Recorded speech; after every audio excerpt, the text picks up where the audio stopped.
I've always known my brother and I were different. Michael, the golden child, the successful businessman, the one who made our parents proud. And then there was me, Sarah, the rebellious one, the single mother struggling to keep her life together. It had been this way since we were kids, and it never changed, not even after we became adults with our own families. Michael and I were never close, and I had learned to live with that. But what I didn't expect was just how far he was willing to go to make me feel like a failure. It all started at a family barbecue at our parents' house. A hot summer afternoon, kids running around, the smell of grilled meat in the air. One of those picture-perfect moments that, for our family, always came with an undercurrent of tension. I should have known that spending too much time around Michael was a mistake. I was sitting on the patio, sipping lemonade, watching my two kids, Dylan, 12, and Emma, 8, play with my cousin Lisa's daughter. They were laughing, screaming, running through the backyard like kids do. Sure, they were loud, but they weren't hurting anyone. Michael, on the other hand, clearly didn't agree. "They're wild," he muttered, loud enough for me to hear but quiet enough to make it seem like he wasn't trying to start a fight. I ignored him. I had gotten good at that over the years. But he didn't stop. "You really don't discipline them, do you?" I turned my head slowly and met his gaze. "Excuse me." He gestured toward the kids, his expression one of pure judgment. "They have no structure, no respect.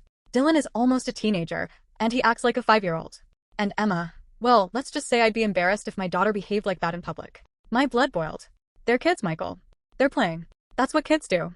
He shook his head, smirking like he knew something I didn't. "It's not just today, Sarah. It's all the time. You let them walk all over you. No wonder you're struggling." I clenched my fists. This wasn't the first time he'd made comments about my parenting. He always had something to say, how I was too soft, how my kids lacked discipline, how I was setting them up for failure. I knew what he really meant, that I was a bad mother. Before I could respond, my mother appeared, carrying a tray of drinks. "What's going on?" she asked, sensing the tension. Michael smiled, that fake, charming smile he used whenever he wanted to look like the good guy. "Nothing, just talking about parenting styles." "Michael thinks my kids are out of control," I snapped. Mom sighed, giving me that exhausted look she always did when I overreacted. "He's just trying to help, Sarah." I laughed bitterly. "Oh, of course. Because Michael is the expert on everything." Michael's smile widened. "Well, I do know a thing or two about responsibility." I wanted to scream. He had no idea what responsibility was. He had no idea what it was like to raise two kids alone, to work long hours just to put food on the table, to come home exhausted and still have to be patient and loving because my kids needed me. He had no clue what my life was like. Instead of arguing, I stood up. "I'm not doing this today." I walked away, leaving him and my mother standing there. I could hear them whispering behind my back, but I didn't care. I refused to let Michael ruin yet another day. But I had no idea how far he was willing to take things. A few days later, I got a call from my friend and neighbor Jessica.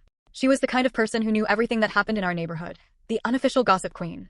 "Hey, Sarah, I need to tell you something." Her voice was hesitant, which immediately put me on edge. "What is it?" She sighed. "I was at the coffee shop earlier, and I overheard something. Your brother was talking to some guy. I don't know who he was, but they were definitely discussing you." My stomach tightened. "What did he say?" Jessica hesitated. "He said something about your kids being a problem and that maybe someone should step in. He mentioned social services, Sarah." I nearly dropped the phone. "What?" I don't know if he was serious, but he sounded concerned. Like he thought he was doing the right thing. My heart pounded. No. There was no way Michael would actually do something like that. Right. I hung up and immediately dialed his number. He picked up after 2 rings.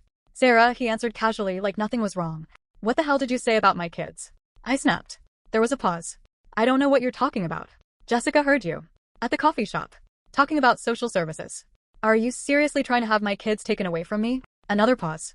Then with that same condescending tone he said, "Sarah, I'm worried about them. About you. Maybe some professional help wouldn't be the worst thing." I couldn't breathe. "You're unbelievable. Look, I haven't done anything. But maybe someone else will. Maybe it's time you take a hard look at your situation." I hung up before he could say another word. I had always known Michael looked down on me. I had always known he thought he was better than me. But this was another level. I wasn't going to let him get away with it. Not this time. I was in the middle of making dinner when the knock came. A sharp, deliberate knock. 3 times, evenly spaced. Something about it sent a chill up my spine. I wiped my hands on a towel and walked to the door, expecting maybe a neighbor or a delivery. But when I opened it, my stomach dropped. 2 people stood on my porch. A woman mid-40s with short, no-nonsense blonde hair and a clipboard in hand, and a man younger, maybe late 20s, with a stiff posture and an unreadable face. They were dressed in business casual clothing, but there was something unmistakably official about them. "Sarah Langston?" the woman asked. I gripped the doorknob. "Yes. I'm Janet Reynolds with Child Protective Services. This is my colleague David and Wynne. We received an anonymous report about the welfare of your children. We need to conduct an inspection." For a moment, I forgot how to breathe. My ears started ringing. An anonymous report. No. I forced myself to stay calm, but my hands were shaking. A report. I repeated, my voice thin. What kind of report? Janet gave me a tight, practiced smile. We can't disclose details of the complaint, but we do need to ask you a few questions and take a look around. I glanced over my shoulder, into my home. Dylan was in the living room, sitting cross-legged on the floor with his PlayStation controller in hand, focused on his game. Emma was at the kitchen table, humming to herself while she colored in a workbook. My house wasn't perfect. There were dishes in the sink, a pile of laundry on the chair, and the usual clutter that came with raising 2 kids alone. But it was safe. It was their home. And now, these strangers were standing in my doorway, judging whether I was fit to keep them. I swallowed hard. Okay. They stepped inside, scanning the house immediately. I hated it, the way their eyes darted over my furniture, my floors, the pictures on the walls, like they were searching for something. Can you tell me about your living situation? Janet asked. I folded my arms. I work full-time. I'm a legal assistant at a law firm. My kids go to school and aftercare. I have a steady income, and we've lived here for 5 years. David scribbled something on his clipboard. And you're a single mother? Janet pressed. Yes. Do you receive support from the children's father? I clenched my jaw. No. Janet nodded as if she expected that. What about extended family? Do you have help? My stomach twisted. I knew where this was going. I have family, but we're not close. Your brother, Michael Langston? My mouth went dry. There it was. I let out a bitter laugh. So that's what this is. Janet's expression didn't change. As I said, the report was anonymous. I met her gaze. It was my brother. I know it was him. David and Janet exchanged a look, but neither confirmed nor denied it. We need to check the kids' rooms, Janet said. I led them upstairs, my heart hammering. They walked through each bedroom, checking the beds, the closets, even opening drawers. They took notes on everything. Then they sat Dylan and Emma down separately and asked them questions. Did they feel safe? Did I ever leave them alone for long periods? Did I ever hit them? Did I ever drink too much? Did I ever have angry outbursts? I wanted to scream. Finally, after what felt like an eternity, Janet closed her folder. I don't see any immediate concerns here. My knees nearly gave out from relief. But, she continued, because of the report, we'll be keeping this case open for follow-up visits. My relief turned to ice. Are you serious? She nodded. We take all reports seriously. We'll be in touch. And just like that, they left. I stood there shaking. My hands balled into fists. Michael did this. He actually did this. It wasn't enough for him to insult me, to undermine me at every turn. He wanted to take my children away. And I wasn't going to let that happen. That night, I poured myself a glass of wine and did what I should have done a long time ago. I started digging into Michael's life. I had always known he was controlling, but I had never stopped to think about what that meant for his own family. His wife, Lauren, was the quiet type. We never talked much, and when we did, she always seemed tense. I had chalked it up to her being reserved, but now I wasn't so sure. And then there were his kids, Noah, 14, and Lily, 10. They were polite, well-mannered, always perfectly dressed. Too perfect. Now that I thought about it, I had never seen them act up, never seen them throw a tantrum, never even seen them make a mess. I started with social media. Lauren's profiles were mostly private, but I found something, an anonymous account under a different name, one that she had clearly forgotten to hide well enough. It was a private moms group, and what I saw made my blood run cold. She posted about feeling trapped, about a husband who controlled every aspect of her life, how he dictated what she wore, what she cooked, even how she spoke to people in public, how he monitored their finances, made her justify every single dollar spent, how he called her stupid, useless, how he belittled their children, made them feel like nothing was ever good enough.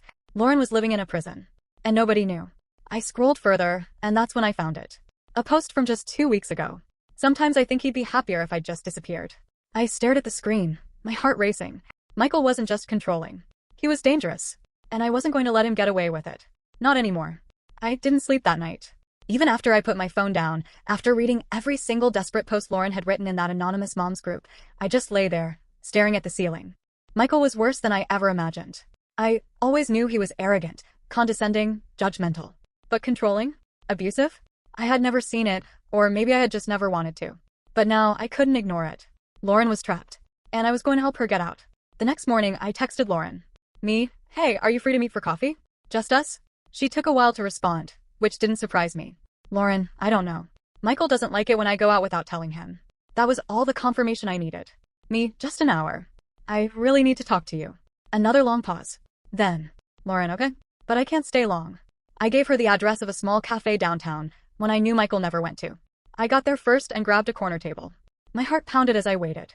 Would she actually show? Would she change her mind at the last second? Then I saw her. Lauren walked in looking like a ghost of the person I remembered. She was thinner, her face pale, her long brown hair hanging limp over her shoulders. She wore a high-neck sweater despite the warm weather, and she kept glancing over her shoulder like someone might be following her. She spotted me, gave a weak smile, and sat down. Hey. I wasted no time. Lauren, I know what's going on. She flinched. What do you mean? I took out my phone, pulled up the screenshot of her anonymous post, and slid it across the table. Her face drained of color. Where did you? You left your email linked to the account. You probably didn't realize it, but it wasn't completely private. I leaned in. Lauren, I read everything. I know what Michael is doing to you. She swallowed hard, staring at the screen. Then slowly, her eyes filled with tears. I can't, she shook her head. You don't understand. It's not that simple. I reached across the table and grabbed her hand. Yes, it is. You need to leave. She let out a shaky breath, glancing around nervously. I don't have any money. Michael controls everything. Our bank accounts, my credit cards. He even checks the grocery receipts. If I spend even a little extra, he notices. I nodded. Then we'll start there. Lauren looked at me confused. We'll open a bank account in your name, I said. Somewhere he doesn't know about. You can start putting money aside little by little. She hesitated. He'll find out. Not if we're careful. Lauren rubbed her temples, clearly overwhelmed. Even if I had money, where would I go? He'd fight me for the kids. He has lawyers. He'd destroy me in court. I set my jaw. Not if we have evidence. Her eyes widened. I know how men like Michael work, I said. They manipulate. They gaslight. They make you feel like you're crazy. But you're not. If we can prove what he's doing, how he controls you, how he treats the kids, you'll have a real case. You can file for full custody. Lauren shook her head frantically. No. No, he'd kill me. You don't understand, Sarah. He's not just controlling. When he's angry, her voice broke. He's not safe. I swallowed hard. I knew what she was saying without her having to say it. Michael was dangerous. And he wasn't just hurting Lauren. He was hurting his kids too. That night, I stayed up researching. I found a lawyer, Rebecca Holt, a woman with a reputation for taking on domestic abuse cases. I scheduled a consultation for Lauren. The next step was getting her a bank account. That part was trickier. Michael monitored everything, so we had to be careful. The following week, Lauren and I met at a small credit union. She was terrified the entire time, constantly looking over her shoulder. When the banker asked her for an initial deposit, she hesitated. I don't have cash, she whispered. I took out a $100 bill and slid it across the desk. You do now. She stared at me, tears in her eyes. Sarah. I squeezed her hand. This is just the beginning. As Lauren slowly built her escape plan, Michael started his own campaign against me. It started with small things. Passive-aggressive comments at family gatherings, little jabs meant to make me look unstable. Then it got worse. One morning, I got a call from my boss. Sarah, we need to talk. I frowned. About what? He sighed. Someone sent an anonymous email about you, accusing you of neglecting your work, saying you've been acting erratic. My blood turned to ice. Michael. I barely held it together. You don't believe that, do you? He hesitated. I don't, but... Sarah, you need to be careful. Someone is trying to ruin your reputation. The next attack came online. A post on a local community page, also anonymous. Some people in our neighborhood don't take care of their children properly. Maybe social services should take another look. It was vague enough that most people wouldn't connect it to me. But I knew exactly who it was aimed at. Michael was trying to break me. And I wasn't the only one suffering. One evening, I got a text from an unknown number. Unknown. Sarah? It's Noah. Can we talk? Michael's son. I immediately called the number. Noah answered, whispering. Aunt Sarah? My heart pounded. Noah, are you okay? A shaky breath. I don't know what to do. Dad is, he's worse. He gets so angry all the time. Lily cries a lot. His voice broke. I don't want to go home. I gripped the phone so hard my knuckles turned white. It's okay, I said, forcing my voice to stay steady. Listen to me, Noah. If you ever feel unsafe, if you ever need to leave, you call me. Anytime. Do you understand? He sniffled. Okay. That night, I had barely held back my rage. Michael wasn't just a bad husband. He was a monster. And I was done playing nice. 2 weeks later, Lauren filed for divorce. She also filed for full custody of Noah and Lily, with a restraining order against Michael. And Michael? Michael was about to learn what it felt like to lose control. The day Michael was served with divorce papers, the real battle began. Lauren had filed for full custody of Noah and Lily, citing emotional and financial abuse. With the help of Rebecca Holt, her lawyer, she had compiled a damning case. Evidence of Michael's control, his manipulation, and his suffocating grip over every aspect of their lives. The anonymous posts from the moms group, testimony from teachers and family members, even bank records that showed how he kept her completely financially dependent on him. Michael, of course, didn't take it well. He stormed into our parents' house that evening, his face red with rage, and demanded to know if I had put her up to it. You just can't stay out of my life, can you? He spat, standing in the middle of our mother's living room like a madman. You poisoned her against me. I stood my ground. She did this on her own, Michael. You did this. He pointed a shaking finger at me. You think you've won? You think you can take my kids away from me? Watch what happens next. I knew what that meant. He was going to fight. He was going to drag Lauren through hell. And he wasn't going to stop until he ruined both of us. The first court date was set for a month later. In that time, Michael did everything he could to destroy Lauren's credibility. He hired an expensive lawyer, David Stein, a ruthless, well-known divorce attorney with a reputation for tearing women apart in court. Michael's strategy was clear: paint Lauren as unstable, incompetent, and unfit mother. And I was his next target. A week before the hearing, I got a call from my boss again. "Sarah, we have a problem." My stomach dropped. "What is it?" "There's been another complaint." I closed my eyes. "Michael, listen, I don't know what kind of personal war you're in, but you need to handle it. Because if this continues, I can't protect you." I barely held back my tears. Michael was trying to destroy my career. Then came the whispers. People in our family, distant relatives, acquaintances, started pulling away. My mother, despite everything, still defended him. "Michael's under a lot of stress," she said when I confronted her. "You and Lauren are ganging up on him. He's still their father." I wanted to scream, but I stayed focused. I helped Lauren prepare for court, gathering every piece of evidence we could find. And when the day finally came, Michael walked into that courtroom like he had already won. The trial lasted 4 days. 4 days of testimony, of evidence, of watching Michael's carefully crafted image crumble piece by piece. Lauren took the stand first. She spoke about how Michael controlled every part of her life, how he dictated what she could wear, who she could see, even what she could say in public. How he monitored her spending down to the cent, making her beg for money like a child. How he called her stupid, useless, and embarrassment. She described the nights he came home in a rage, slamming doors, breaking dishes, screaming at the kids until they cried themselves to sleep. Her voice broke when she recalled the night he grabbed her wrist so hard she thought he'd snap it in two. Michael's lawyer tried to discredit her. "Mrs. Langston, if things were so bad, why didn't you leave earlier?"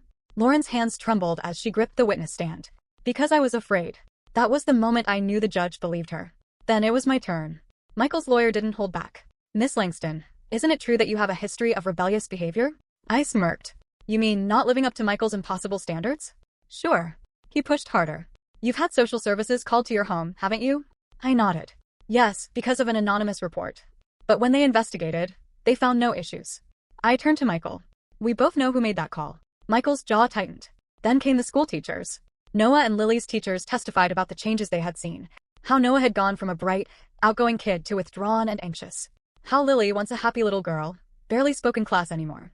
How both children flinched at loud noises and constantly sought approval, terrified of making a mistake. Then came the social worker. She confirmed that Noah had admitted he was afraid of his father. The courtroom was dead silent. Michael finally took the stand on the last day. He was still trying to play the victim, but for the first time, I saw something new in his eyes. Fear. His lawyer tried to salvage what was left. "Mr. Langston, do you believe your wife and her sister have manipulated this case against you?" Michael nodded firmly. "Absolutely." But then came the judge's ruling. Lauren was granted full custody. Michael was given only limited, supervised visitation. And just like that, the man who had spent his entire life controlling others lost the one thing he couldn't bear to lose: power. Michael didn't take it well. After the ruling, he stormed out of the courthouse, refusing to speak to anyone. Lauren and I stayed inside for a while, waiting until he was gone. 2 weeks later, the financial problem started. Michael had spent a fortune on lawyers, and now, with child support payments draining his bank account, the cracks in his perfect life were showing. His company, once thriving, began struggling. Rumors spread that clients were pulling out. Employees started quitting. Then came the final blow. I got a text from an old friend of his, someone who used to worship the ground he walked on. "Andrew, you won't believe this. Michael is selling his house." I stared at the message in disbelief. Michael's $1 million mansion. The symbol of his success. The place he had flaunted in front of all of us. Gone. The last time I saw him, he was packing up boxes outside that house, his face pale, his movement stiff. For a moment, I almost felt sorry for him. Almost. Then I remembered Noah's voice, whispering, "I don't want to go home." I remembered Lauren's bruised wrist. And I walked away without saying a word. Michael Langston had spent his life controlling others. Now, he had lost everything. And he had no one to blame but himself. The day Lauren moved into her new home was the first time I saw her smile, really smile, in years. It wasn't a mansion, not even close. A modest 3-bedroom house on a quiet street, with a small front porch and a fenced backyard where the kids could finally play without fear. But to her, it was everything. A fresh start. I helped her unpack, stacking plates in cabinets while she arranged the living room. The kids ran through the house, their laughter echoing in a way that made my chest tighten. I hadn't realized how rarely I'd heard them truly happy. Noah came to a stop beside me, slightly out of breath. "Aunt Sarah, did you see? I get my own room." I ruffled his hair. "That's awesome, buddy." Lily peeked out from behind him. "Mommy says we can paint the walls however we want." Lauren laughed from across the room. I said within reason. The lightness in her voice was something I hadn't heard in a long time. For years, She had lived under Michael's rules, walking on eggshells, afraid to make a single decision without his approval. Now she was free. And he was the one who had to live with the consequences. Michael's downfall wasn't just legal. It was social, financial, personal. With the divorce finalized and his custody rights stripped down to supervised visits, he had no choice but to sell his house. The moment the listing went public, the whispers started. Did you hear about Michael Langston? His wife left him. I heard he lost full custody. Apparently, his own kids are scared of him. The perfect image he had spent decades crafting was shattered. And worse? He was broke.